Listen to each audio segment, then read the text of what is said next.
Hello बच्चों, let's see this question. This question says that explain the process of centralized planning in Russia.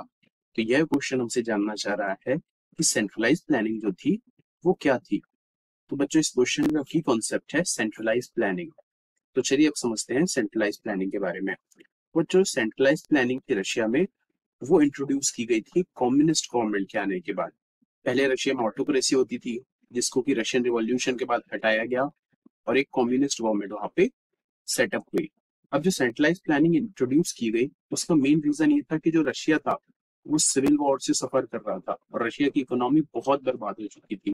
तो इस कारण economy को revive करने की जरूरत पड़ी, जिसके लिए टारगेट सेट किए गए 5 साल के लिए।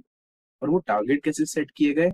After assessing the situation of economy that which policy में वर्क, जिसके लिए कि जो ऑफिशियल्स थे वो ग्राउंड वर्क करने लगे, वो जाके देखने लगे कि इकोनॉमी की डिमांड क्या है और किस तरीके से हम इंडस्ट्रियल ग्रोथ और कंट्री की ग्रोथ बढ़ा सकते हैं। अब हुआ क्या कि जो ये 5 ईयर प्लान्स आए थे इसके कारण फाइनली इकोनॉमी बूस्ट हुई और जो इंडस्ट्रियल प्रोडक्शन था रशिया का वो बढ़ा फ्रॉम 1929 एंड 1933, जिसके की बाद वर्ल्ड वॉर सेकेंड आते तक रशिया एक मेजर इंडस्ट्रियल पावर के तौर पे उभरा।